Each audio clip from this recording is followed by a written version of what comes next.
In the previous video, I explained what happens to us after the death of our physical body and where we go afterward. If you haven't watched it yet, click on the name of my channel, and in the video tab, you'll find all the videos I've published. Today, I will talk about what dreams really are.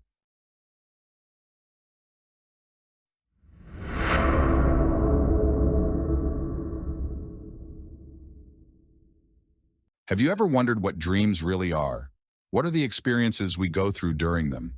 Mainstream science enthusiasts would probably answer without hesitation that they are just brain and psyche projections, resulting from our daily experiences in waking life. And to some extent, I agree with them. However, only partially and to a small degree, because they really have no idea what these dreams truly are or what happens to us when we dream. The only thing I can agree with is the statement that everyday experiences from the material world often shape the scenes we experience while dreaming. However, I strongly disagree that dreams are merely insignificant brain projections. This may frighten you, but the moment of falling asleep closely resembles the moment of death. When our body loses consciousness and falls asleep, the true essence of who we are, our soul, spirit, or consciousness, never sleeps. It is immaterial, so it doesn't need sleep. Immaterial beings never sleep. They are always conscious, experiencing, and observing something. Only our physical body, which is essentially just a vehicle or biorobot for our soul or consciousness, needs sleep to regenerate. Since the soul or consciousness never sleeps, when our body falls asleep, it leaves and moves to immaterial astral or spiritual worlds. Sometimes these are very close to the material worlds, or rather, they interpenetrate, from which we can observe what happens in them. These are called astral worlds. Sometimes, however, they are higher worlds that may seem completely fantastical or fairy-like, made of higher vibration energy. They are often called spiritual, so I think we can use this distinction for the purpose of this video. Sometimes the soul or consciousness finds itself in an immaterial space where it creates its surrounding reality, playing out various scenes similar to those it experienced in the physical world. These scenes can also take a very abstract form, leading us to say, I dreamt something nonsensical. Although they may seem that way from the perspective of life in the material world, the soul or consciousness is not bound by such limitations. It can create any scenes or travel to fantastical worlds from a material standpoint, experiencing amazing adventures. All the dreams we participate in each night are nothing more than real experiences of our soul or consciousness, or rather, us as consciousness. However, due to incarnating in a physical body, intense identification with it, and incarnational amnesia, these dreams resemble deep daydreaming. The difference is that during deep daydreaming, our attention is divided between being in the physical body and the scene we are contemplating. We usually stare blankly at a point, not really focusing on it, while participating in a scene, playing out in the immaterial reality to which our consciousness partially shifts. When someone suddenly waves a hand in front of our eyes, we quickly return to our physical body because a significant part of our consciousness remained in it, allowing us to see the hand. In sleep, however, our attention, consciousness, is almost entirely in the dream, immaterial reality. I say almost because we can still perceive stimuli from the physical body. These can influence the dream, shape the scene, or lead to its conclusion and the return of consciousness to the body. During deep daydreaming, we often visualize various fantastical scenes, and their continuation often seems to unfold on its own. We stop being their creators and become characters participating in them.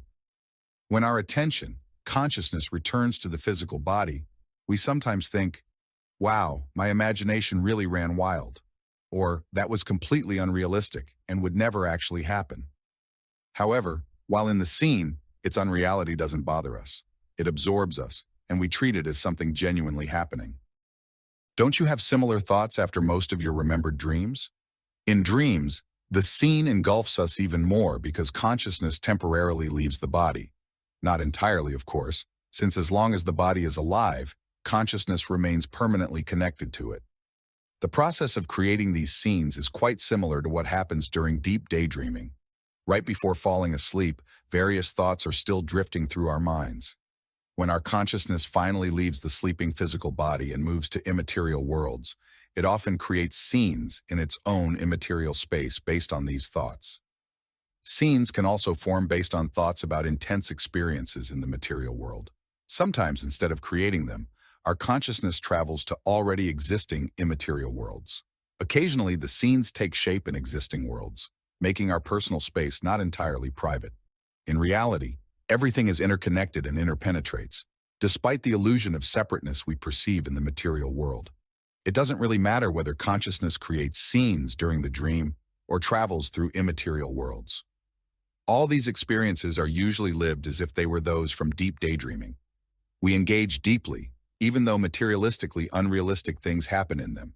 This stems from our incarnation in a physical body and the incarnational amnesia that affects us both in waking life and when our consciousness leaves the body during sleep. The amnesia is meant to help us better assume the role of the material being whose body we inhabit. Thus, during scenes and dream travels, we often do not realize that we are actually an immaterial consciousness. Instead, it seems like we are deeply daydreaming, from which we occasionally wake up and return to our physical body. When the body dies, we leave it for good, returning to our true form, an immaterial being. Then, incarnational amnesia gradually fades, allowing us to remember who we truly are and what reality looks like. How quickly and to what extent it fades depends on the level of knowledge and development of the being. The less one identified with their physical body, the faster they regain their memory of themselves and the universe. Once again, being a spiritual being becomes entirely natural. Sometimes I hear people say they don't have or don't remember their dreams. Does this mean that their soul consciousness sleeps along with the body? Of course not. That's impossible. It happens because the more you identify with your physical body, and the more you think that's who you are, and the more absorbed you are in earthly material concerns, the fewer experiences from the immaterial worlds reach your physical memory and personality, ego. So when you wake up from a dream you've just experienced and lie still thinking about it, it stays in your memory longer. However, if you start moving right after waking up or jump out of bed and immediately focus on the material world, you may not even remember that you were in an immaterial world just moments ago. It's said that if you want to remember a dream, you shouldn't look out the window right after waking up. I've tested this many times and it's true. This is because there are usually many elements of the physical world outside the window, which automatically anchors us more deeply in it, limiting the flow of information or experiences from immaterial worlds. Many of you might now be asking, is there a way to remember more dreams and more details of them? Of course there is. One way is to keep a dream journal. Just write down what you experienced in the immaterial world right after waking up. As you record your experiences and later read them, you'll quickly notice that the number of dreams and their detail significantly increases. Moreover, this is very beneficial for developing the skill I will briefly describe now. I'm talking about the art of achieving so-called lucid dreams, LD, and out-of-body experiences, OOBE. This is one of the absolute pillars of my book, and will be extremely helpful in understanding the phenomenon of death in a meaningful way. And it's not an art I invented. People have been practicing it forever. Allegedly, the famous Greek philosopher Plato taught it to his students, saying that the body is merely a tool of the soul and that man is the soul governing the body. The union of soul and body is unfavorable for the soul, as the body is its prison and grave. In more modern times, notable researchers and proponents of this art included Robert Monroe and Bruce Moen, whose works I highly recommend, though I do not agree with all the information in their publications. By mastering the art of LD and OOBE during a dream, you will be aware that you are truly an immaterial consciousness possessing a physical body. Put simply, you will realize that your body is sound asleep and you are in the immaterial world as an immaterial consciousness. This will allow you to create your own scenes or travel through immaterial worlds. Why is this a pillar of my book? Because the immaterial worlds you will consciously inhabit are the worlds you will find yourself in after your physical body dies. Moreover, the moment of leaving your physical body during OBE strikingly resembles the moments of death described by people who have experienced its clinical dimension, NDE. And here, let me reassure you, there is no way you won't return from a lucid dream or OOBE to your physical body. There's also no way that such experiences will harm your body. Remember that every time your body falls asleep, your consciousness, the true you, leaves it, moving to immaterial worlds. Therefore, for your body's safety, it makes no difference whether you leave it more consciously through LD and OB or in the usual way during regular dreams with very limited information flow from these events. However, the benefits of doing it consciously are truly immense. You will finally be able to experience what it's like on the other side, in the immaterial world. You will experience one of humanity's greatest mysteries. No book or lectures will give you what you will personally live through. Well, but how do we know that dreams, LD and OOBE, are not just mere creations of the brain, which remains alive and active during sleep? Proof of this has been provided in the books of Robert Monroe, whom I've already mentioned, but also by anyone who learns to achieve OOBE.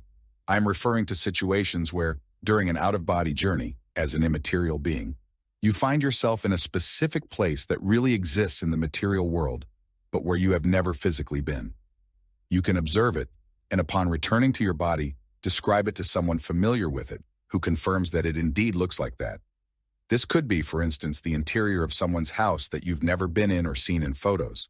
I have personally performed several successful tests like this, so there's no reason why you can't experience them too. However, I warn you that it's not always easy, as it requires properly tuning into the world where the place is located. It's also worth noting that we're not entirely in the material world at that time. We are more in the astral world, which heavily intermingles with it. It acts like an invisible layer of the material world, while we are like silent ghosts, able to observe life on Earth. People who have experienced NDE also found themselves in this same astral world. Usually right after their body died, they hovered above it and could observe it. Similarly, during OOBE, in most cases, the first thing you see will be your physical body lying on the bed. I assure you that once you consciously find yourself outside your physical body, you will have no doubts that everything I said here is true. These experiences are incredibly vivid, real, and intense, much more so than the deepest daydream or a regular unconscious dream. You will gain the certainty that the physical body is just a vehicle for traveling through the material world. If you would like to learn how to achieve lucid dreams in OBE, I encourage you to explore my publication. In it, I describe simple techniques that I've been using for many years, and I share my personal experiences from hundreds of out-of-body journeys, which will help you master this art much faster. You can find the link to purchase the book in the description below the video. That's all for today. Thank you for your time and see you next time.